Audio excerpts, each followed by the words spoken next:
네, 여러분 안녕하세요. 네, 오늘은 문화평론가 황선우 작가 모셨습니다. 황선우 작가가 이번에 이 20대 아빠의 저출산 토크 책을 냈는데 오늘의 대화 주제도 20대 아빠로서 이 저출산 문제에 대해서 한번 좀 대담을 나눠보겠습니다. 안녕하세요. 안녕하세요. 네. 우리가 지금 뭐 얼마 전에 보니까 20대 여성 중에 10명 중에 7명은 결혼할 생각이 없다. 그리고 뭐 1억을 주면 결혼하겠느냐? 그것도 아니에요. 네, 이게 이제 지금 현재 이제 선우 씨는 아직까지 20대죠. 네네. 예, 20대인데 20대는 지금 현재 이 젊은 세대는 결혼, 뭐 출산, 양육 이것을 비용과 편익 측면에서 접근을 해요. 네. 그러니까 우리가 종전에 있던 기성세대의 그 가족 제도와는 완전히 틀리단 말이에요. 네. 예. 오늘은 이제 그런 주제도 다 포함을 해서 먼저 자기 소개 좀 부탁드립니다. 일단 저는 황선우라고 합니다. 오늘 이 대한연대 채널에 이제 출연할 네. 수 있어서 너무 정말 영광스럽게 생각을 하고 있습니다. 네.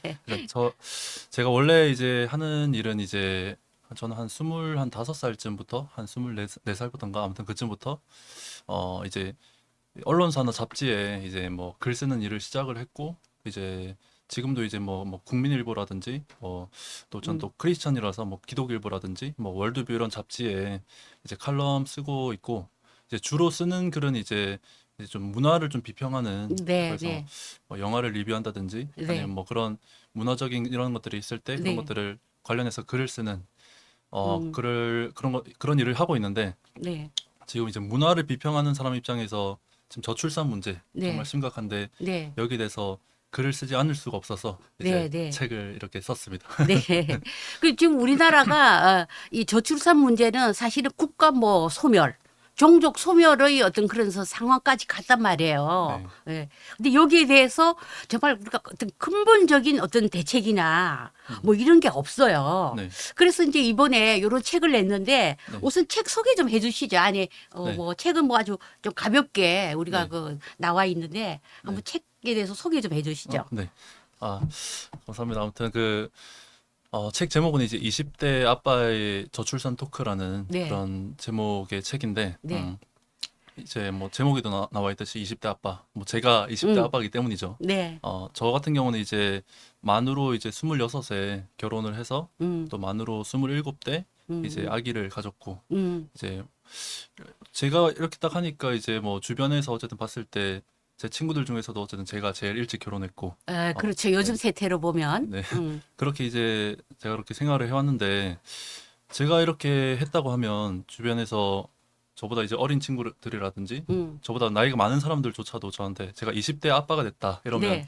일단 1차적으로 하는 말이 아기가 생겨서 결혼한 거냐 이런 말들을 하거든요. 그러니까 사고 쳐서 결혼한 거냐. 무슨 그러니까 말인지 알죠. 그건 아니거든요. 네. 저는 또 이제 음. 크리스천이기도 하고 저는 네. 개인적으로 또 혼전순결의 가치를 중요하게 네, 생각하는 네, 사람입니다. 네. 그래서 네.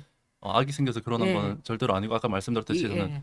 26에 결혼해서 27에 아기가 생겼다고 했죠. 네, 그래서 네. 그런 일은 없고 그리고 또 한 가지 또 하는 말이 엄청 돈을 잘 버나 보다 아니면 뭐 금수저인가 보다 음. 아니거든요. 음. 그래서 저는 대학 졸업하고 3개월 만에 결혼을 했습니다. 그래서 네. 대학 졸업하고 3개월 만에 누가 돈이 있겠어요, 그죠? 그렇죠. 네, 돈이 네. 한 푼 없는 상태에서 이제 네. 결혼을 했는데 음. 정말 저는 성공적인 결혼을 했다고 생각하고 네. 지금 정말 행복한 가정 생활을 하고 있는데 네. 이렇게 하고 보니까 주변에서 사실 전 제가 이렇게 생활을 하는 게 그렇게까지 뭐 이렇게 좀 저는 사실 이게 일반적이라고 생각을 네, 했었는데 네, 네. 근데 주변에 보니까 저 같은 사람이 또 많이 없더라고요. 근데 맞습니다.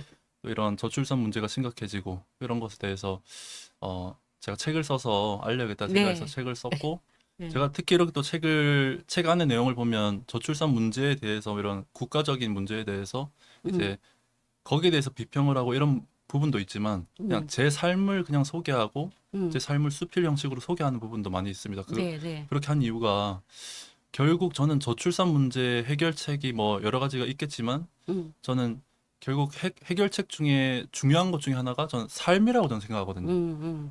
아무리 뭐 국가적으로 뭐 어떻게 해라 뭐 이걸 해라 저거 해라 뭐 아무리 뭐 뛰어난 말을 한다 하더라도 저는 내가 혼자 삶으로 좋은 남편이 되고 좋은 아버지가 되고 또 좋은 뭐 아내가 되고 좋은 어머니가 되는 게 그걸 또 삶으로 보여주는 것이 네. 저는 저출산 문제의 큰 해결책이 된다. 네. 왜냐하면 이제 많은 청소년들이나 청년들 중에 이제 사실 청소년들이나 청년들이 결혼을 안 하고 이렇게 하는 뭐 여러 가지 이유가 있겠지만 큰 이유 중에 하나가 전 사실 그런 부모님들이 먼저 좋은 가정의 모습을 보여주지 못했다. 그래서 거기에 대한 가정에 대한 상처로 이제 결혼을 하지 않는 사람들이 많이 있는데 그래서 제가 뭐 아주 큰 역할을 할지 못할지는 모르겠지만 네. 어쨌든 제 삶도 소개하고 싶고 네. 저의 생각 뭐 여러 가지 생각도 전해하고 싶어서 네. 책을 썼습니다. 네. 사실은 제가 우리 황 작가하고는 결혼하기 전에 내가 알았어요. 네, 맞습니다. 예, 예. 그래서 결혼 스토리를 내가 조금 좀 알고 있죠. 네. 예. 그래서 굉장히 이른 나이에 이렇게 결혼을 하고 하는 그 과정을 내가 조금은 봐왔기 때문에 요즘 젊은이들하고는 좀 다르다 그런 네. 생각을 많이 했어요. 그래서 사실은 우리 때 기준으로 하면 지극히 이제 당연하고 평범한 그런 과정이었는데 네. 지금은 그런 게 아니죠. 그리고 근데 요즘에 조금 뭐 어떤 기성세대로서 불만이 뭐냐면은 요즘 젊은이들을 보면 나는 부모처럼 살기 싫다. 또 부모도 너도 나와 같은 인생을 살지 마라. 이런 부정적인 얘기를 굉장히 많이 하는데 네. 나의 부모님 세대는 그런 얘기 안 했어요. 나의 부모님 세대는 나이 들면 당연히 결혼해야 되는 걸 철칙이었어요. 이거는 네. 집안이 가난하고 그 당시 다 가난했거든요. 우리가. 집안이 가난하고 하더라도 부모님이 너희들은 결혼하지 마라 그런 소리를 들어본 적이 없어요. 근데 시대가 이 베이비붐 세대 정말 우리 때보다는 훨씬 풍족하고 여유롭고 생활이 윤택한데도 그렇게 이제 삶에 대해서 어떤 불안감, 불평, 불만이 좀 많아요. 네. 그래서 우리가 저출산 문제에 대해서는 정말 우리 한국 사회가 압축적으로 발전을 하면서 저는 여러 가지 복합적인 문제 그리고 우리의 어떤 그 문화적인 어떤 정신적인 그런 면이 많이 작용을 해서 굉장히 복잡한 그런 상황이에요. 그래서 우리가 이게 저출산 이 직격탄을 맞았는데 제가 이제 이 책을 이제 오늘 이제 받아봤기 때문에 이제 뭐 읽어보진 못했지만은 이 챕터 중에 제가 좀 흥미로운 부분이 있더라고요. 왜냐하면 여기가 뭐냐면 오은영 박사님 실망입니다. 네. 그 부분하고 네. 현 정혜성 부부의 정혜영. 정혜영 부부에게 배우는 자녀 교육이 네. 이제 있다. 이거 이제 현 그 부부는 굉장히 다자녀잖아요. 네. 그리고 오은영 박사는 뭐 양육의 뭐 신, 양육 대통령 네. 뭐 지금 뭐 엄청나게 하단 인물이고 뭐 소위 네. 뭐 완전히 메가 인플루언서인데 네. 그 이 오은영 박사에 대해서는 어떻게 실망을 한 부분인가요? 일단 오은영 박사는 그 육아의 신이라는 네. 이제 양육의 신 뭐 이런 여러 가지 별명이 있죠. 근데 저는 네. 기본적으로 일단 신이라는 별명이 있는 사람은 무조건 이 좀 분명히 뭔가 문제가 있을 수 있다. 언론에서 신이라고 이제 네. 별명을 지어놨기 때문에 예. 인간은 신이 될 수가 없죠. 네. 그래서 어쨌든 근데 어떤 부분에서 또 특히 이제 이 사람이 잘못을 했냐 뭐 여러 가지 있을 수 있겠지만 제가 개인적으로 좀 특히 좀 충격을 받았던 부분이 그게 작년이었던 것 같아요. 작년 5월 5일 어린이날 그때 100분 토론을 열었는데 MBC 100분 토론을 네, 네. 열었는데 그때 이제 패널로 3명이 출연했어요. 네. 뭐 2명은 어떤 뭐 어디 교수님이시고 한 분이 이제 오은영 박사님이었는데 오은영 전 사실 되게 기대를 했습니다. 근데 나머지 두 분은 사실 처음부터 이분들은 조금 이상한 말을 하는 분들이라는 걸 알고 있었기 때문에 처음부터 이제 뭐 실망을 할 것도 없었고 기대할 것도 없었는데 오은영 박사님은 개인적으로 좀 그래도 평소에 좋은 말도 많이 해주신다라는 생각을 했었기 때문에 기대를 했는데 딱 방송을 보는데 처음에는 그래 좀 좋은 말들을 하시더라고요. 예, 저출산 문제에 대해서 이제 어린이날 때 그 100분 토론을 열었거든요. 이제 근데 100분 토론에서 오은영 박사님이 처음에 이제 저출산 문제의 원인으로 많은 청년들이나 이런 사람들이 결혼에 대한 막연한 두려움을 갖고 있다. 또 그 사람이 이제 정신 그과 교수니까 네. 정말 전 그 부분은 동의를 하거든요.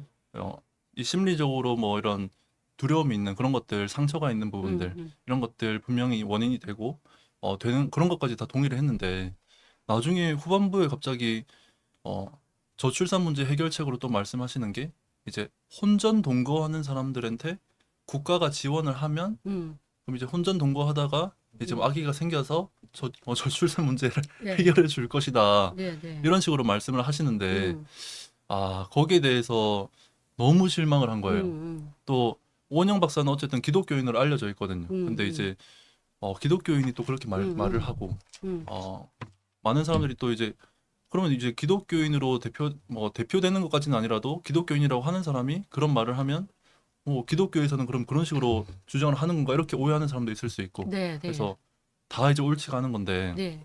저는 특히 이제 혼전 동거에 대해서 이제 당연히 국가가 지원을 하면 저출산 문제 해결될 거다 그거는 이제 동의를 하지 않는 입장이고 거기에 대한 이유로 이제 저도 사실 혼전 동거를 했다라는 오해를 받았거든요. 왜냐면은 제가 저는 원래 서울 살았고 이제 제 아내가 이제 대전 살았고 이제 제가 결혼하기 전에 대전으로 내려갔는데 이제 사람들이 이제 동거를 하면서 결혼을 하려고 그렇게 하는 거냐. 근데 그건 아니라고 제가 말하면서 나는 개인적으로 동거에 대해 동의하지 않는다 이렇게 말했던 에피소드도 있는데 그렇게 말하면서 항상 제가 했던 말이 동거는 결혼을 하는 데 있어서 도움을 주지 않는다.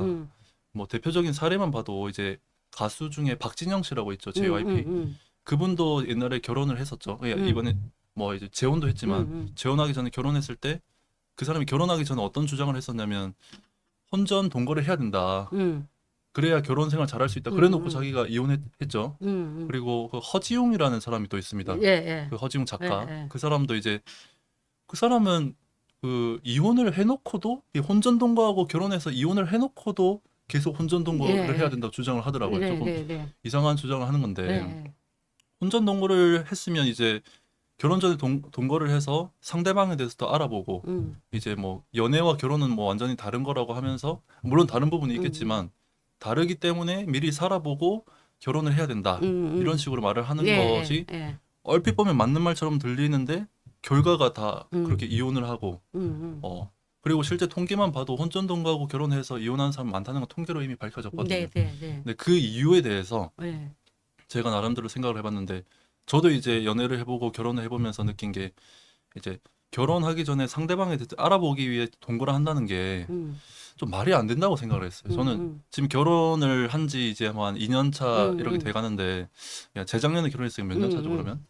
3년 차인가요? 그렇죠. 아무튼 뭐 네.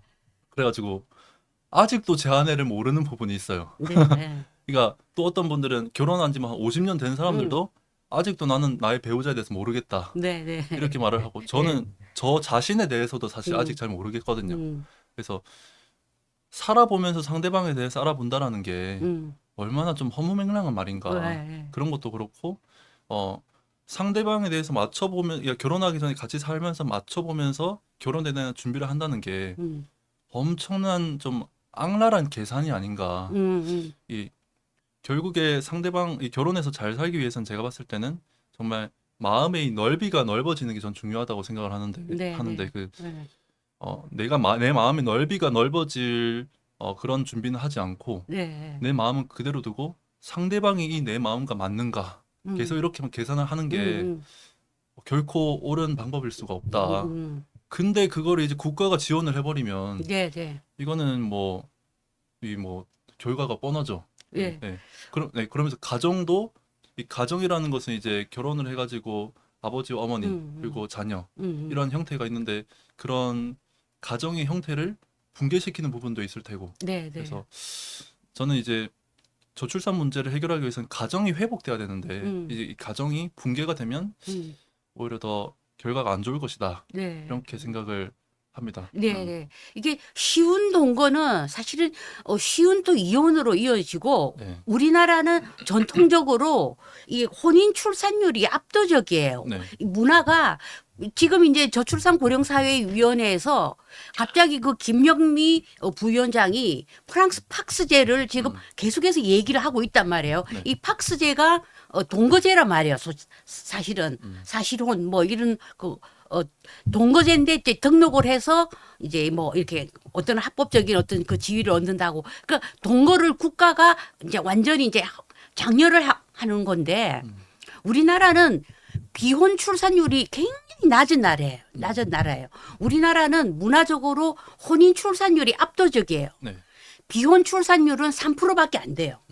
근데 이웃나라 일본도 마찬가지예요. 일본하고 그 우리나라하고 비슷한 그런 문화적인 측면이 뭐냐면 일본이 굉장히 동거 많이 할 것 같죠. 그렇지 않아요. 그렇더라도 비혼 출산율이 낮아요. 비혼 출산율이 우리보다 낮아요. 내가 이걸 조사를 해봤더니 비혼 출산율, 동거에서 출산하는 경우는 2%밖에 안 돼요. 우리나라는 조금 높아서 3%인데 우리나라는 혼인해서 출산하는 게 압도적이에요.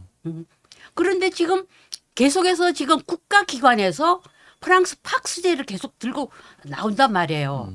그러니까 이게 저출산의 해법, 저출산 대책이라고 들고 나오면서 너무나 쉽게 동거제를 얘기를 해버려요. 그러니까 동거제라는 게 책임은 안 지는 거예요, 내가. 근데 사실 동거를 하나, 혼인을 하나, 드는 돈은 똑같아요. 드는 월세 똑같고, 생활비 똑같아요. 그러니까 결국은 이게 책임과 의무를 지지 않겠다는 그런 거고, 사실 프랑스 팍스제가 실패한 경우예요. 팍스제가 뭐 선우 씨도 알다시피 동성혼을 합법화하기 이전에 네. 동성끼리 살게 하기 위해서 이 팍스제가 들어왔는데 프랑스가 팍스제를 채택하고 난 이후에는 오히려 혼인율이 더 떨어졌단 말이에요. 이 동거제는 실패한 거예요. 그렇죠. 예. 그러니까 이게 프랑스 팍스제에 대해서는 어떻게 생각하세요? 네. 저 그것도 이제 뭐 아까 말했던 것과 이제 연장선으로 이제 이런 동거를 이제 이렇게 오히려 국가가 이제 허락을 해주고 네. 국가가 오히려 지원을 해주는 음. 그래서 오히려 그런 가정의 붕괴를 더 가속화시키는 그렇죠. 그래서 그것과 이제 뭐 우리나라 다른 것도 사례를 비추어 보면 뭐 낙태를 합법화시키고 이제 뭐 사유리 씨 방송인 사유리 씨가 네, 했던 네, 뭐 네. 비혼 출산이라든지 비혼 출산 홍보 대사격이 그죠. 되었죠. 그죠. 뭐 네. 동성 결혼 뭐 합법화 네. 이런 것도 마찬가지고 네, 네. 다 이제 가정을 이제 붕괴시키는 네, 네. 이런 형태는 결국 그렇게 해가지고 이제 저출산 문제를 해결하기도 비혼 출산을 하면은 뭐 어쨌든 아기를 더 낳으니까 뭐 더 좋은 거 아니냐 이런 식으로 말하는 사람들이 있는데 비혼 출산을 해버리면 그 아기는 아버지가 없는 거잖아요. 그래서 그거는 가정을 그렇게 붕괴시키는 것은 결과적으로 네. 당장 뭐 아기를 더 낳으니까 뭐 출산율이 올라갈 네. 거다 그렇게 생각할 예. 수도 있지만 그것은 결국 가정을 붕괴시키고 장기적으로 봤을 때 결국에 출산율을 더 떨어뜨리는 거다. 이제 그렇게 더 생각을 합니다. 예, 네. 예. 지금 현재 우리 가족 제도는 사실은 뭐 유럽이나 북미 지역 우리나라 할 것 없이 가족 제도는 사실은 굉장한 위기예요. 지난해 9월 달에 퓨 리서치 센터라고 이제 미국의 그 아주 그 저명한 여론조사 기관이 있는데 미국 국민들을 대상으로 이 현행 가족 제도에 대해서 어떻게 생각하느냐. 그러니까 40% 이상이 굉장히 국가에 부정적인 영향을 미친다라고 답변을 했어요. 그 정도로 우리의 가족 제도 자체가 지금 굉장히 위기 처해 있는 상황이기 때문에 만약에 여기서 동거제를 한다. 동거를 한다고 해서 출산율이 높아진다는 보장도 없거니와 그리고 미국의 같은 경우에는 거의 60% 이상 그 아이들이 싱글맘이 나와요. 그러다 보니 집에 가정에 아버지가 없어요. 그래서 미국의 뭐 총기 사고 어떤 그런 그 범죄 이런 게 사실은 따지고 보면 싱글맘 쪽에서 굉장히 많이 나와서 이거는 미국의 가장 큰 사회적 문제거든요. 특히 흑인 싱글맘 중에서 이게 또 아이들이 범죄율이 굉장히 높. 이거는 다 통계에도 나오는 이야기예요. 그런데 우리는 저출산 문제를 근본적으로 해결할 방법을 찾지 않고 계속해서 서구에서 실패한 사례, 박스제, 뭐 또 지금 방송에서 그 비혼 출산 그 일본의 그 어떤 그 정자은행에서 정자를 가져와서 출산을 한 사유리 같은 경우를 계속해서 방송에서 띄우고 유튜브의 채널에 사유리가 올리면은 막 몇백만씩 조회수가 나오면은 네.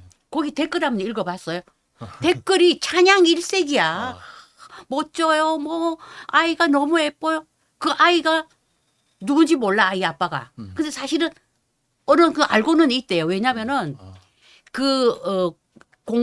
정자은행에서 가져온 그 정자의 주인의 어릴 적 사진을 공개를 한대요.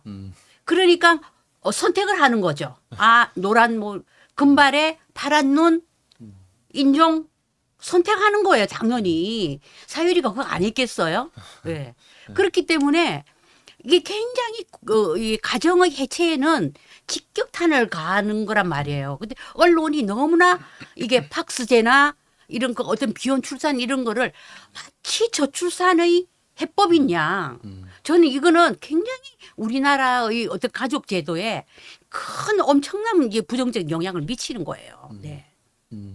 그래서 결국 이제 아까 제 초반에도 말씀드렸듯이 이제 가정이 이제 회복돼야 되는데 이제 정말 뭐 근데 물론 부모님들 중에 네. 많은 이제 뭐 부모님이 오히려 자녀에게 상처를 주고 네. 뭐 이런 경우도 사실 굉장히 많이 있는데 네. 이제 그런 상황에서 이제 뭐 그런 부모님들을 이렇게 뭐 너무 이렇게 뭐 미워한다거나 그렇게 한다거나 아니면 아예 그냥 뭐 부모님 한 사람이 뭐 애가 없어도 된다라고 하면서 뭐 비혼 출산 이런 걸 옹호한다거나 네. 이러지 말고 네. 네. 그런 부모님을 이제 공경할 수 있는 네. 그런 방향으로 가야지 네. 네. 이제 뭐 그렇게 해야지 이제 뭐 그런 것들을 이제 뭐 없어도 된다 이런 식으로 네. 해버리는 거는 네. 결과적으로 안 좋다 뭐 네. 이렇게 네. 생각하고 아까 또 네. 네, 현정혜영. 네. 네. 그 부부. 네.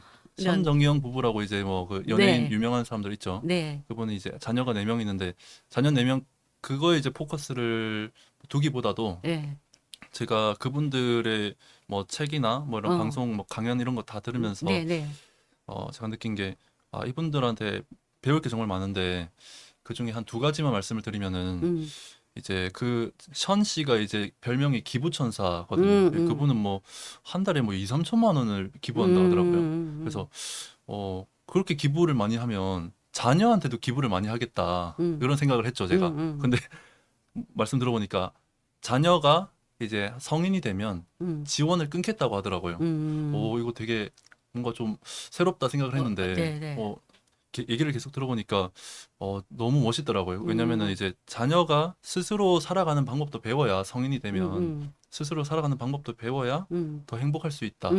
이제 그렇게 말씀하셨는데 자, 그 말씀하시는 거 보고 근데 물론 그 옆에 이제 정혜영 씨 그 아내이신 정혜영 씨는 그래도 등록금은 줘야 되지 않겠냐 이런 식으로 말씀하시는데 어머니 마음이죠. 네. 근데 이제 전 다 공감을 하긴 하지만 저는 그래도 션 씨 편입니다. 왜 그랬냐면 저도 사실 그렇게 살았거든요. 근데 저는 이제 뭐 굳이 이제 말을 하자면 전 청소년 시절에 조금 이렇게 집이 이렇게 좀 부유함과는 조금 많이 멀리 있는 또 뭐 나중에 또 말씀드릴 수도 있겠지만 사실 부모님 좀 이혼을 하셨거든요. 그리고 이제 좀 집이 좀 어려워지고 점점 집이 작아지고 한때 뭐 엄청 큰 아파트에 살았던 적도 있는데 거의 제가 한 18살, 19살쯤 될 때는 방이 이제 한 2개 정도 있는데 거실은 없는 그런 집에 살기도 하고 그렇게 했는데 저는 이제 그렇게 뭐 살고 성인이 됐을 때 뭐 이제 등록금을 부모님한테 받을 수가 없는 상황이죠. 그리고 이제 아르바이트를 해야 되고 저는 고향이 부산인데 이제 서울에 혼자 올라와가지고 대학을 다니면서 아르바이트를 안 하고는 살 수가 없는데 저는 지금 제가 어떤 사람이 저한테 어떻게 이렇게 비교적 요즘 시대에 비교적 일찍 결혼을 할 수 있었냐 돈도 그렇게 없었으면서 네. 근데 전 그 비결로 제가 20대 초반에 혼자 아르바이트 하면서 혼자 월세 내고 혼자 생활비 벌고 했던 그 경험이 저를 이렇게 독립심을 갖게 해주고 제가 돈 한 푼 없었지만 제 아내하고 이렇게 결혼하고 싶다는 생각을 하면서 네. 전 자신이 있더라고요. 내가 20대 네. 초반에 그 돈 한 푼 없을 때 내 삶을 이렇게 스스로 책임진 것처럼 내 아내도 책임질 수 있다. 그런 자신감이 있으니까 뭐 결혼을 할 수 있겠더라고요. 네. 근데 많은 사람들은 이제 뭐 집이 뭐 있어야 되고 차가 네. 있어야 되고 네. 그래야 결혼할 수 있다. 그게 아니거든요. 맞아요. 저는 사실 저는 20살 때 저는 운전면허도 안 땄어요. 저는 결혼하기 3개월 전에 운전면허를 땄거든요. 차도 없고 운전면허도 뭐 사실상 없는 상태였고 네. 초보 운전 상태에서 네. 이제 결혼하고 물론 이제 차를 이제 할부받아 샀지만 아무튼 그렇게 독립심을 갖추는 그런 게 참 중요하다. 그런 거 얘기하면서 션 씨가 또 했던 말이 물론 연장선에서 한 말은 아니었지만 따로 한 말이었지만 저는 그게 연장선으로 보이는데 어떤 거였냐면 션 씨가 자녀가 이제 4명이 있는데 아기들이 다 이제 어머니의 젖을 먹는데 이제 젖을 음, 3개월 만에 뗐다고 하더라고요. 음. 근데 이제 그 아기 키워보신 분들은 알겠지만 그 이제 3개월만 떼는 건 진짜 제일 빠르게 뗀 거거든요. 이게 그렇죠. 아무리 짧아도 3개월은 이제 뭐 이렇게 해야 된다고 하는데 근데 뭐 그게 1년을 넘어가게 젖을 계속 먹으면 음, 아기한테 안 좋다 하더라고요. 음, 어머니도 음, 힘들고 아기도 이제 독립심이 너무 음, 없어지고. 근데 션 씨가 그렇게 자녀 그 음, 3개월 만에 젖을 뗀 게 음, 거기서부터 시작이 아니었나. 음, 독립심의 시작이 아니었나. 음, 그리고 성인이 돼서 이렇게 음, 지원을 좀 끊고 하는 것이 음. 어 젖을 2차로 떼는 게 아닌가. 전 어, 그렇게 어, 연결이 되더라고요.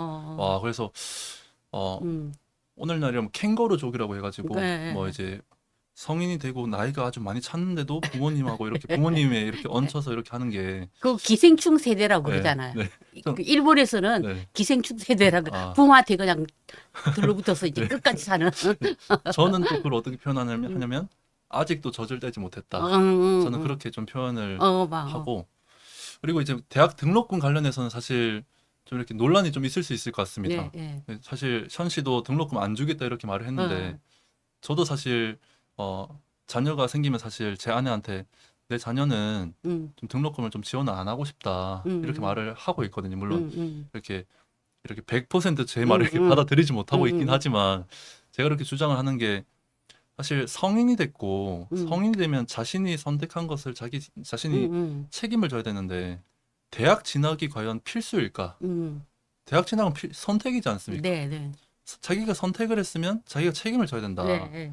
그런 부분이 있고 이걸 이 필수라고 생각을 해버리면 이제 대학을 가가지고 음, 이제 그냥 남들 하듯이 그렇게 살게 될 확률이 너무 높습니다. 음, 음, 그냥 그렇게 살다가 남들이 취업하니까 나도 취업하고 음, 남들이 공무원 시험 준비하니까 나도 하고 네, 근데 자기가 선택해서 대학을 간 사람들은 음, 자신의 비전을 좀 더 찾고 음, 저도 사실 그렇게 했기 때문에 음, 그래서 성인이 되면 자신이 선택하는 게 중요하고 또 선택에 대한 책임을 지는 게 중요하기 때문에 음, 저는 등록금을 좀 지원을 안 하는 것이 좀 옳지 않은가. 어, 근데 물론 이제 그럼 그 등록금을 어떻게 할 거냐 하면은 음, 자녀가 알바해서 그렇게 벌어야 되냐? 전 그거는 솔직히 조금 음, 너무 시간이 좀 아깝다고 생각하고 음, 학자금 대출을 좀 네, 해서 네, 나중에 직장 다니면서 이제 음, 뭐 이렇게 갚는 식으로 음, 하기를 좀 추천을 하는 편입니다. 음, 지금 뭐 20대 네, 초반인 네, 친구들한테도 네, 네, 네, 그렇게 하고 그게 첫 번째고 네, 두 번째로 말씀드리고 이 질문을 네, 마치려고 하는데 그 션 씨의 그 자녀가 넷이라고 했는데 그중에 첫 뭐 아이들이 이제 보니까 초등학교 입학할 때 음, 한글을 몰랐다고 하더라고요. 예. 한글을 보통 뭐 요즘에는 뭐 유치원 때 무슨 음, 한글도 다 떼고 뭐 영어 음, 유치원 이런 것도 있지 네, 네, 않습니까? 네. 그런데 어 초등학교 입학하는데 한글을 몰랐다고 하더라고요. 조기 교육을 아예 네. 하지 않았구나. 네. 오, 그래서 그래서 대단하다. 저는 와 이것도 너무 대단하다. 왜냐면 오, 션 씨는 미국 출신이니까 그렇죠. 자녀한테 막 영어도 막 응, 가르치고 할 것 응, 같은데 그렇지 않은 걸 보고 근데 그렇게 하면서 션 씨가 그 응, 정영 씨한테 응, 하는 말이 정영 씨는 이제 막 걱정이 되죠. 어, 아이가 막 한글도 모르고 응, 이러니까 응, 근데 션 씨가 하는 말이 이 아이가 이제 사랑이라는 단어를 읽을 줄은 몰라도 응, 이제 러브라는 단어가 사랑이라는 뜻인 응, 거는 몰라도 응, 이제 사랑이 뭔지 아니까 응, 괜찮지 않은가. 응, 그러니까 인성이 좋으니까 괜찮지 응, 않은가. 응, 그러면서 이제 그렇게 한글 공부하고 이런 것은 차차 자기가 하고 싶을 때 차차 이렇게 하면 되는 거고 응, 초등학교 다니면서 해도 되는 거거든요. 응, 그래서 사랑을 아는 것이 중요하지 사랑을 읽을 줄 아는 거는 조금 나중에 해도 된다. 응, 좀 이것도 보면서 이제 사실 많은 사람들이 또 이 아기를 낳고 싶어 하지 않은 이유가 응, 이런 또 교육비 이런 것도 있거든요. 응, 영어 유치원 이렇게 해야 될 응, 것 같고 학원을 막 몇 개를 보내야 될 것 같고 응, 근데 그거 아니다. 응, 인성이 먼저고 그런 것들이 먼저 응, 되고 하면은 그런 교육비, 사교육비 이런 거 안 하고도 충분히 이 아이가 정말 사랑을 전할 수 있는 그리고 그 응, 사랑을 또 지혜롭게 전할 수 있는 응, 정말 지성과 인성이 응, 갖춰진 그런 응, 사람이 될 수 있으니까 어, 걱정하지 응, 마라. 응. 그런 말씀을 드리고 싶습니다. 어, 예. 그, 현 정혜영 부부가 그 양육 철학이 굉장히 그, 정말 그, 훌륭하네요. 그, 네. 아마 진짜 이게 저출산 고령사회위원회 같은 데서 우리나라 저출산 고민하지 말고 좀 불러서 얘기를 해보고 네. 하나의 롤 모델이 될 수 있을 것 같아요. 음. 저는 이제 이건 여담이지만은 제가 선우 씨 제일 처음 봤을 때 전혀 고생한 티가 안 나더라고. 아. 그러니까 내가 지금 이제 좀 전에 자신이 과거를 이렇게 들려주면서 내가 음. 사실 조금 놀랐어요. 아. 이 얘기는 처음 듣는 얘기인데 네. 나는 뭐 굉장히 그 아주 순탄하게 자라서 음. 순탄하게 결혼을 했지 않나라는 음. 이제 그런 그 생각을 가지고 있었는데 음. 참 뜻밖이네요. 정말 네. 그 훌륭하게 잘 이렇게 성장해 주셨고 그리고 제가 또 아내 이제 또 우리가 또 페이스북에서 패친이니까 네. 이게 참 그 사랑스러운 그런 그 네. 아내고 얼마 전에 보니까 이제 네. 곧 지금 만삭이 되어 가지고 네. 아이를 출산할 이제 거의 단계에 이르는데 네. 다음 달에 출산합니다. 그러니까 그 기분이 어때요? 아, 너무 감사하죠. 음, 물론 이제 아내가 음, 이제 임신을 하고 그럼 이제 전 아내가 원래 다니던 직장을 이제 퇴사를 했고 음, 그러면서 당연히 이제 경제적으로 어, 분명히 부담되는 것도 물론 있을 수 있고 음, 아내도 신체적으로 힘들고 덩달아 음, 저도 이것저것 막 해야 음, 되니까 음, 신체적으로 힘들고 그런 게 물론 있지만은 저는 아내가 임신했을 때가 저는 살면서 가장 이제 지금 행복한 순간을 음, 보내고 있거든요. 예, 음. 정말입니다. 그래서 그러니까, 신체적으로 물론 힘든 건 있을 어, 수 어, 있지만 음, 이 자녀를 이제 생각을 하고 이제 아내가 이제 첫 번째고 자녀가 이제 두 번째인데 음, 이제 그런 것들 미래를 또 그려보고 음, 이제 그런 그 모든 순간들이 음, 음, 정말 기쁨이 아닌가 저는 그렇게 예, 생각을 하고 또 이제 뭐또 말씀을 드리면은 아기를 제가 얼마나 더 낳을지는 모르겠지만 음, 저는 저희 어머니가 이제 아까 말씀드렸듯이 굉장히 이렇게 부유하지 못한 그런 음, 상황에서 저를 키워주셨는데 저하고 제 동생이 이렇게 둘이 있거든요. 저희 어머니가 그렇게 둘을 다 그렇게 힘들게 키우고서 나중에 음, 하신 말씀이 아, 둘은 너무 적다 이렇게 음, 말씀하시는 거예요. 음, 그 말씀을 딱 들으면서 음, 아기를 키우는 게 이렇게 기쁨이구나. 음, 그거를 그때 깨달았고 그것이 지금도 진행 중이다. 이렇게 네, 말씀드릴 수 정말 있습니다. 그 우리 황 작가 같은 사람이 이게 정말 이게 20대의 그 어떤 그런 거 홍보 대사가 되어야 아, 되지 않나 그런 감사합니다. 생각을 이렇게 하게 돼요. 제가 이제 그 과정을 알기 때문에 그러니까 우리나라 젊은이들은 참 지레 고민을 많이 해요. 음, 우선 결혼하면 비용 많이 들지. 음, 사실 웨딩이라는 단어가 붙으면 비용이 천차만별이거든요. 음, 엄청나게 비용이 또 많이 드는 경우도 있지만은 또 적은 비용이 들 수도 있고 네, 지나치게 고민을 너무 많이 해요. 음, 너무 많이 해 네, 결혼을. 그러니까 그 MZ 세대한테는 결혼이 너무나 벅차고 버겁고 음, 그리고 특히 또 이 어떤 그런 페미니즘의 어떤 그런 그 영향이 저는 거의 뭐 마른 장작에 성냥불을 그은 거와 똑같은 그런 상황이라고 생각을 해요. 음, 도대체 같은 20대로서 음, 우리 그 MZ 세대, 젊은 네, 세대들이 문제가 뭐라고 생각을 해요? 뭐 음, 많겠지만은 네. 뭐 대충이라도 몇 가지 좀 뭐 집어주면. 저는 한 미국의 어떤 한 초등학교에서 음, 어떤 한 그 교장 선생님으로 계셨던 어떤 분이 하신 말씀이 있는데 그분이 이제 미국에서 이제 활동하신 분인데 음, 그분이 한국의 학부모님들을 보고 음, 너무 놀라셨다는 거예요. 왜 음, 놀랐냐면 한국 학부모들은 이제 자녀를 교육할 때 교육 전문가의 말보다도 이 옆집 아줌마의 말을 더 신뢰한다는 거예요. 이제 뭐 예를 들어서 아기가 이제 뭐 공부를 좀 잘하게 하고 싶은데 그럼 이제 교육 전문가의 말을 듣고 교육 전문가의 책을 읽어본다든지 강연을 들어본다 이래야 되는데 옆집 아줌마가 막 저기 아저씨도 마찬가지입니다. 브런치 오해하지 모임 마세요. 같은 데 네, 가서 네. 그냥 옆집 듣고, 사람이 자꾸 뭐 저기 학원 어, 다니니까 어, 뭐 성적 어, 올랐다더라. 어, 근데 내 자녀가 그 학원 갔을 때 안 맞을 수도 있는 거 아니겠습니까? 근데 음, 그럼 그 학원 막 보내는 거예요. 음, 그런 거 뭐 음, 포함해서 음, 여러 가지 예가 있는데 그렇게 하는 이유가 음, 이 옆집 사람 이런 식으로 음. 하면 비교 의식이 너무 심하다. 맞아요. 그런 예, 것들이 자녀한테도 흘러가고 그런 것들이 그래서 뭐 수저 이런 예, 얘기하면서 뭐 나는 뭐 흑수저고 저기는 막 금수저고 그러니까, 이러면서 막 열등감 느끼고 음, 그런 비교 의식을 느낄 필요가 음, 없다라는 것을 음, 저는 그거 음, 역시도 사실 저는 저희 네, 네, 어머니를 보면서 좀 예, 깨달았는데 예, 저희 뭐 나중에 또 말씀을 또 드릴 음, 수도 있겠지만 어쨌든 비교식을 저는 좀 많이 안 갖는 편입니다. 예, 그래서 그거 사실 한국병이에요. 네. 그러면서 저는 결혼할 때도 일단 뭐 웨딩 비용 이런 건 솔직히 축의금으로 다 해결이 됩니다. 네. 그 신혼여행도 마찬가지고. 그리고 이제 집을 이제 장만을 할 때 뭐 저는 아직 집이 없어요. 집이 없고 집 지금 월세로 살고 있는데 한 집 한 방 2개로 해서 빌라에 살고 있거든요. 근데 그렇게 할 때도 모든 사람은 또 이제 집이 좀 꽤 큰 곳이 막 집이 아예 자기 집이 있어야 되고 예. 그럴 필요가 없거든요. 근데 네네. 그렇게 해야 된다고 말하는 게 그냥 그 배우자고 행복하게 살면 되는데 자꾸 막 저 친구는 저 아파트 산다는데 저 친구는 뭐 어떤 차 탄다는데 이러면서 하는데 그 전혀 쓸모없는 말이거든요. 네네. 제가 또 방금 말씀드렸듯이 방이 한 2개로 해서 빌라에 살고 있는데 방 하나는 거의 뭐 사실 뭐 이 창고, 옷방 이런 걸로 쓰고 있기 때문에 사실상 방 하나, 거실 하나 이렇게 사용을 하고 있습니다. 근데 저는 말씀드리고 싶은 게 신혼 때는 집이 작으면 작을수록 좋다. 이렇게 말씀하는 게 물론 제 아내를 정말 사랑하고 앞으로도 사랑할 거고 그렇지만 사람이 살다 보면 좀 감정이 상할 때가 있을 수 있거든요. 네. 근데 감정이 상하는데 집이 막 너무 커버리면 각방을 쓰기 시작합니다. 그래.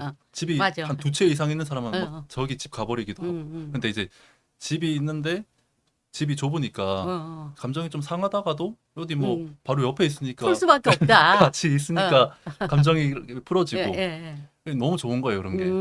그래서 신혼 때는 집이 작으면 작을수록 좋다. 네. 그래서 근데 또 이렇게 말을 하면 또 막 저 친구는 막 집이 크던데 이런 말 하지 말라는 거예요. 네, 그런 생각도 하지 말고. 그러니까. 네. 그래서 저는 그런 비교 의식의 문제가 너무 심각하기 때문에 예. 이런 좀 결혼과 출산을 기피하는 게 있지 않나. 예. 네. 사실은 뭐 이렇게 우리나라가 나 나름대로 사는 게 아니라 남 나름대로 살아요. 네. 나는 이게 참 한국어의 어떤 그런 거 아주 고질병이라고 생각하는데 네. 그 참 재밌는 이야기가 있어. 이건 실제로 있는 이야기인데 이제 제 주변에 이제 이렇게 다 이제 뭐 조금 늦게라도 이제 아이들을 이제 결혼시켜서 이제 아이를 낳잖아요. 이게 산후조리원에도 네. 등급이 있다는 거예요. 네. 그러니까 서초동 산후조리원과 네. 뭐 어디 의정부나 어디 광명이나 산후조리원이 등급이 있다는 거예요. 그래서 그 서초동 뭐 이렇게 강남에 있는 산후조리원은 동기가 있대요. 산후조리원 동기가 있어서 그 동기들이 기수별로 또 다 그걸 또 전수를 해서 자기네들끼리 그 또 모임이 있다는만요. 이게 실제로 그렇대요. 근데 그 서초동 산후조리원하고 이 저기 의정부 쪽 산후조리원하고 비용도 차이가 엄청나다는 거예요. 그럼 특히 누구 또 뭐 연예인이나 인플루언서가 거기서 그 산후조리원을 이용을 했다. 이러면은 그 비용이 엄청난 거예요. 그래서 야 산후조리원도 등급 있는 거 그거 아니야? 그러니까 이게 우리 한국 사회가 전부 계층을 나누고 등급을 나누고 누구나 다 뭐 능력되고 하면 서초동 강남에 가서 산후조리원 이용하면 되죠. 네. 굳이 그걸 비교를 할 필요가 없는데 이게 참 한국 사회의 어떤 큰 문제라고 생각을 해요. 그러다 보니 우리나라 젊은이들이 점점 이 연애 리스크도 크고 결혼의 장벽이 점점 높아지는 거죠. 제 그 비교의식 관련된 가장 큰 에피소드가 하나가 있는데 제가 이런 좀 비교의식을 좀 안 갖게 된 큰 계기 중에 하나가 제가 초등학교 6학년 때였는데 그때 이제 뭐 저희 집이 정말 많이 힘들어졌어요. 이제 뭐 집이 점점 작아지고 이렇게 됐는데 그러면서 제가 약간 거의 뭐 기초생활수급자 수준의 그렇게 좀 이제 해당이 된 것 같아요. 지금 생각해 보면. 그래서 그 초등학교 저희 반에 이제 그 인원이 30명 정도 있었는데 거기서 제가 참고로 그때 반장이었습니다. 반장이면 보통 이렇게 돈이 좀 있고 이래야 되는데 그렇죠. 이제 전 돈도 없고 이런데 반장이고 이랬는데 아무튼 그때 30명 중에 한 3명 정도를 이제 그 무료 운동화를 이렇게 줬어요. 이 운동화를 무료. 그때 당시 메이커가 디디라는 메이커가 있습니다. 그런 메이커의 운동화를 이렇게 줬는데 전 처음에는 그렇게 생각 못 했는데 그런 걸로 애들이 막 놀리기 시작하는 거예요. 그때 당시 제가 초등학교 6학년 때 한참 유행했던 노래가 원더걸스의 텔미라는 노래가 유행했는데 텔미 이러는데 막 D 이러면서 막 놀리는 거예요. 그러면서 그 3명 그 디디 운동화를 받았던 건 3명에 제가 이제 포함이 돼가지고 막 놀리는데 저는 또 반장이고 이또 그렇게 너무 놀림받고 이러면 안 되는데 너무 이게 부끄럽고 이런 상황이 돼가지고 근데 저는 그래서 그걸 어떻게든 막 피하려고 막 난 이 운동화 가지고 막 집에서 바퀴벌레나 죽여야겠다 이러면서 그렇게 막 말을 했었거든요. 근데 뭐 그렇게 말을 해도 뭐 의미가 없죠. 제가 이미 그렇죠. 받았다는 것 자체가. 예, 예, 예. 뭐 어쨌든 저는 개인적으로 그런 무료 운동화를 주는 거 좀 몰래 줘야 된다고 생각을 하는데 예, 예. 어쨌든 그것과 별개로 어쨌든 그런 좀 그렇죠. 상처가 있었습니다. 네, 네. 근데 그런 상처가 음, 어떻게 좀 해결됐냐면 뭐 저희 어머니가 이제 삶으로 보여주신 게 음, 그렇게 돈이 없고 이런 상황에도 정말 남과 비교하지 않은 거예요. 그러지 음, 않고 항상 주어진 것에 열심히 음, 노력하고 음, 정말 그 적은 것 안에서도 음, 정말 열심히 정말 감사하면서 음, 살았던 음. 그리고 이제 뭐 그렇게 뭐 아침 일찍 나가서 밤 10시 돼서 항상 이렇게 집에 오고 이렇게 했었는데 밤 10시 와서도 저하고 이제 대화를 이렇게 항상 해주고 그래서 부모님과 이제 대화하는 게 정말 중요한데 네. 저는 그런 것들을 이제 고등학교 졸업할 때까지 계속 제가 독립할 때까지 계속 네. 이렇게 할 수 있었던 게 네, 네. 사실 지금 생각해 보면 저도 이제 아침 일찍 나가서 밤늦게까지 뭔가 일하고 올 때가 있는데 음, 그렇게 집에 오면 그냥 쓰러져서 누워 있기가 쉬운데 항상 그렇게 대화를 해주고 음. 그런 것들이 다 저를 이렇게 또 만들어 준 게 아닌가 예. 그런 음, 생각이 드는데 최근에 그 뉴스 기사 중에 그 아기를 이제 낳기 싫어하는 이유 중에 하나로 이제 초등학교나 이런 곳에서 그 개근상을 받으면 이 음, 애가 결석을 안 하고 출석을 다 하면 음. 얼마나 집이 가난해서 여행 한 번 못 가냐 음. 이러면서 개근 개근, 거지라고 한다 맞아요. 하더라고요. 그거 있어요. 근데 그런 이유로 아기를 낳기 싫어한다는 거 저는 일부 공감합니다. 네, 그럴 수 있다라고 생각하는 부분도 네, 네, 있겠지만 제 삶을 이렇게 보면서 네. 그럴 수 있겠지만 음, 그런 상황에도 음. 그 부모가 정말 그 자리를 잘 지키고 있다면 맞아요. 자녀는 정말 누구보다 멋있게 살 수 네, 있다. 네. 그러니까 그러니까, 그런 오늘날의 세태가 잘못된 음, 건 맞지만 바뀌어야 음, 되는 건 맞지만 그런 상황에서도 그 아기를 음, 낳고 결혼하고 이런 것들을 꿈을 포기하지 음, 마시라. 음, 그런 말씀을 좀 드리고 싶더라고요. 그 분께. 예. 네. 그러니까 이게 남과 비교하고 산다는 게 백해무익이거든요. 네. 그러니까 요즘에는 너무나 부모들 스스로도 막 그냥 자학을 해. 자기 부정 문화가 우리는 너무 심각해요. 우리나라의 가장 고질적인 뭐냐면 자기 부정 문화예요. 음. 그러니까 부모들도 계속 그러다 보니까 아이들이 영향을 받아서 뭐 나이키 중에서도 또 다 급이 있잖아요. 그러니까 내가 그 운동화를 갖기 위해서 나쁜 짓을 하는 거예요. 도박도 음. 할 수도 있는 거고 음. 내가 이렇게 도박을 조사하다 보니까 음. 그런 면이 있더라고요. 음. 뭐 귀에 꼽는 그 뭐죠? 그 음. 아이폰 뭐 그런 에어팟. 거 네. 또 뭐 이렇게 좋은 어떤 그런 그 전자 어떤 기기 그리고 아주 비싼 그 뭐 나이키 운동화를 갖기 위해서 아이들에게 이제 도박을 하고 음. 아이들이 그런 경우가 있어요. 그래서 정말 남하고 비교한다는 거 이거는 우리나라에서는 정말 이렇게 고쳐야 되고 이것이 이런 문화가 하류 문화잖아요. 사실은 굉장히 어떤 수준 낮은 문화예요. 그렇기 때문에 이것을 우리 그 기성세대가 사실은 저는 잘못이 크다고 생각을 해요. 그리고 딸 바보, 아들 바보, 우리 그 특히 나보다도 조금 낮은 세대 보면은 내 친구 중에 이런 사람이 있었어요. 아들 2명인데 네. 아이들을 결혼시키기가 싫다는 거예요. 왜 그러니까 다른 사람이 우리 집에 들어오는 게 싫다는 거예요. 그러니까 어떤 그런 그 자식에 대한 지나친 유착 관계에 아이들을 독립을 못 시키는 거예요. 음. 어떻게 그 자기 그 장성한 아들들이 같이 살면서 며느리 보는 게 너무 부담스럽다. 그런 상황인 거예요. 그러니까 우리 사회가 얼마나 이 저출산 문제에 대해서 정말 그 문제가 쌓여 있는 거예요. 예. 그래서 또 이제 얼마 전에 이제 이 대통령 직속 저출산 고령사 위원회에 나경원 전 의원이 잠깐 그 부위원장을 맡은 적이 있어요. 네. 그때 이제 맡으면서 이 헝가리 모델을 또 들고 나왔거든요. 이 헝가리 모델 이제 네. 아이를 낳아서 하면 돈을 얼마를 주는 거. 사실 헝가리가 우리나라보다 출산율이 배예요. 우리는 0.7이지만은 헝가리는 유럽 중에서도 굉장히 높아요. 0.59 정도로 되고 그 헝가리의 그 빅토르 오르반 총리라고 굉장히 강인한 총리가 있어요. 우파 총리인데 그분이 뭐라 그랬냐면은 헝가리에는 헝가리 아이가 필요하다. 이민이나 이런 난민을 받지 않아도 순수히 헝가리 출산율로 1.59예요. 그런데 이제 우리나라에서는 헝가리가 돈을 줘서 그렇다. 그렇게 생각을 하더라고요. 그렇게 받아들여서 뭐 헝가리 모델을 찬성하는 한창 스웨덴 모델, 뭐 독일 모델, 프랑스 모델 얘기하더니 또 그때는 또 헝가리 모델이 잠깐 또 어떻게 반짝했어요. 그래서 이게 헝가리 모델 돈을 주는 거란 말이에요. 그 돈을 줘서 출산율이 높아질까요? 아니라고 네. 당연히 생각을 예. 합니다. 음. 네. 돈을 줘서 그렇게 출산율이 높아질 거면 네. 돈 엄청 많은데 결혼 안 하는 사람들은 뭐고 돈 많은데 이제 아기 안 낳는 사람들은 네. 이제 설명이 안 되죠. 네. 이제 애초에 결혼을 할 생각이 없는데 돈을 이렇게 준다라고 말을 하는 게 말이 안 되고 네.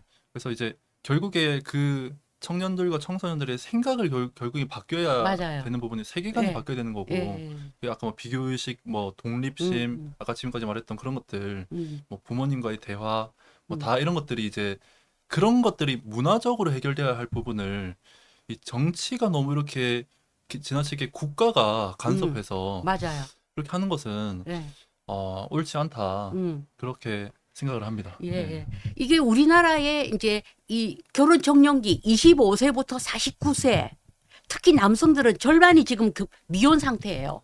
여성은 조금 낮아요, 그래도. 그 이런 상황에서 그러면 헝가리 모델을 설령 도입을 해. 헝가리 모델이 제가 이렇게 써왔는데 41세 이하가 결혼하면 우리나라 돈으로 한 3천만 원 정도 대출을 해주고 그다음에 첫 자녀 출산 시 또 뭐 둘째, 셋째를 하면 완전히 탕감을 해주는 그런 순차적인 모델이란 말이에요, 헝가리가. 네. 근데 이제 우리나라에서 간과하는 부분이 있어요. 그리고 나경원 그때 그 전 그 부위원장도 헝가리가 돈을 얼마를 줬다. 이거 셋째를 낳으면은 탕감을 해주겠다. 자꾸 돈에만 포커스를 맞추는데 헝가리는 그게 아니에요. 헝가리는 2012년에 이 오르반 총리가 이제 취임을 하면서 헌법을 고쳐버렸어요. 헌법이 뭐냐? 기독교적 가치를 뚜렷이 한 거예요. 헌법에 그렇게 나와 있어요. 헌법에 하나님을 인정한다. 두 번째, 전통적인 가족을 인정한다.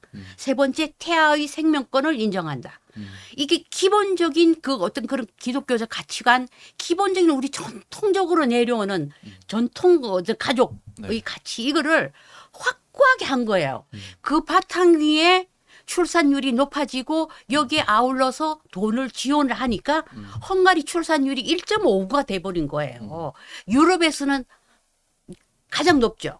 왜냐하면 프랑스나 스웨덴 같은 데 출산율 높이는 거는 사실은 이민 난민을 받는 무슬림이 가장 여기 기여를 하고 있단 말이에요. 그 영국 같은 경우에는 신생아 이름이 1위가 무하마드, 뭐 2위가 알리, 또 다른 알리 이런 식으로 쭉 나간단 말이에요. 네.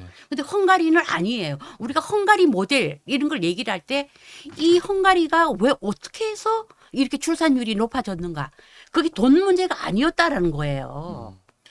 이 기본적으로 문화적으로 그런 뭐 가정을 지키고 이런 전통적인 가치를 지키는 이런 것들이 문화적으로 잘 퍼져 있고 사람들의 그런 게 또 각인이 돼 있고 하니까 네.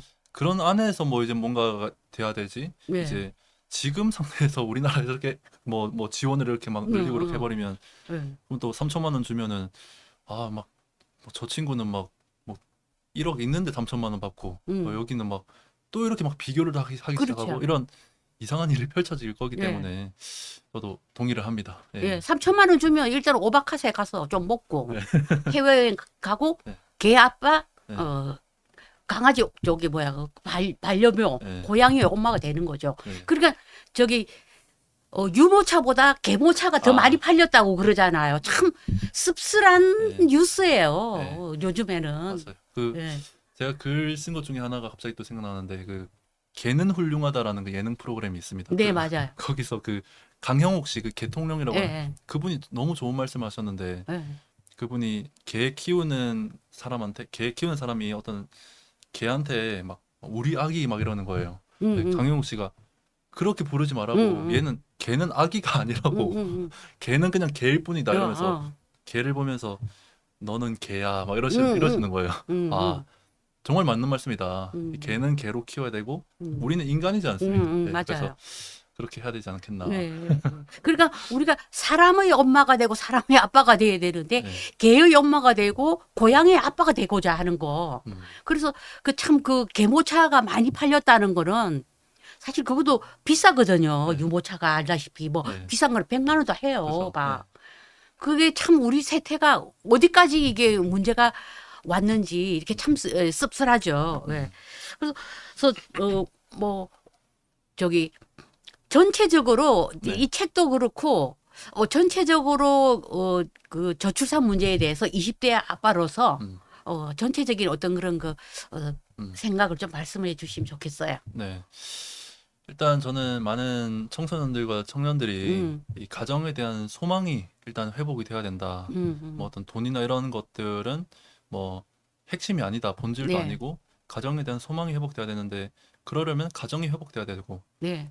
그러는 데 있어서 저는 제가 좀 짚고 싶은 게 이제 이 가정에 대한 상처가 있는 친구들이 너무 많고 이제 그런 것들이 저는 일단 치유가 될 필요가 있다 생각을 하는데 저 같은 경우도 아까 말씀드렸듯이 사실 저는 부모님이 이혼을 하시고 네. 그러면서 저도 사실 가정에 대해서 상처가 되게 좀 컸습니다. 그리고 아까 뭐 말씀드렸듯이 막 그렇게 뭐 좀 이렇게 윤퇴가 뭐 이제 좀 가난에 가까운 그런 삶도 살았고 그렇게 했는데 제가 그렇게 하면서 저도 내가 과연 결혼을 할 수 있을까? 이런 못할 것 같다 이런 생각도 했었거든요. 네. 그리고 별로 하고 싶지 않다는 생각도 했었고 근데 그런데 저는 기독교 신자다 보니까 저는 교회를 통해서 저는 사실 그런 상처가 많이 치유가 되고 그렇게 됐는데 저는 그렇게 또 해서 결혼을 해보니까 저는 사실 어렸을 때부터 저는 이런 대물림 이런 얘기를 우리나라가 많이 하잖아요. 대물림. 뭐 그래서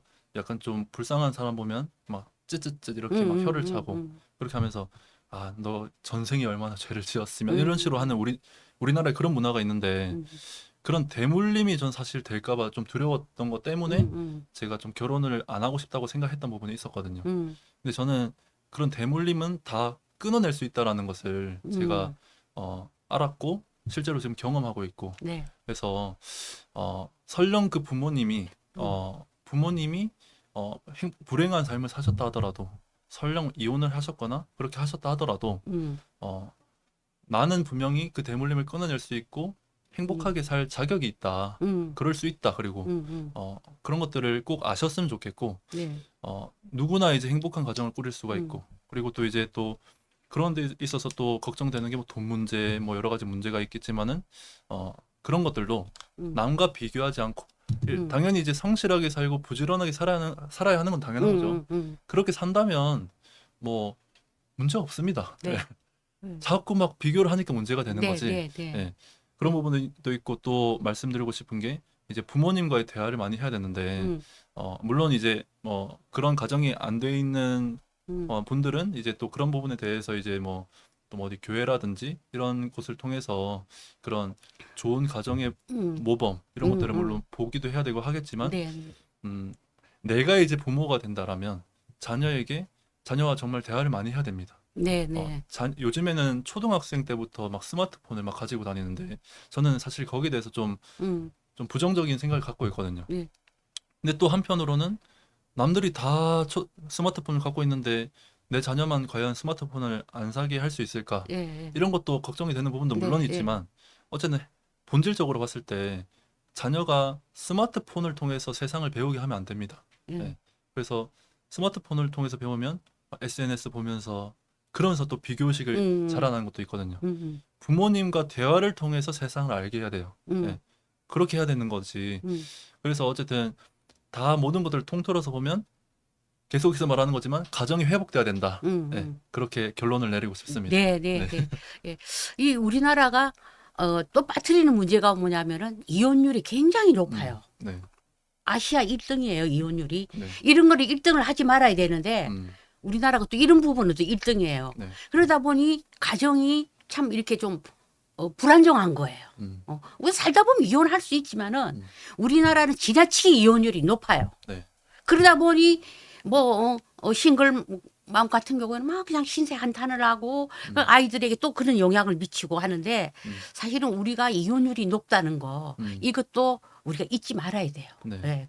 그 이것도 어떤 가정의 어떤 그런 그 회복의 하나의 걸림돌이 아닌가라고 저는 평소에 생각을 하고 그리고 특히 이제 제가 이제 이 방송을 통해서 강조하고 싶은 것은 여성들은 남성들하고 틀려요.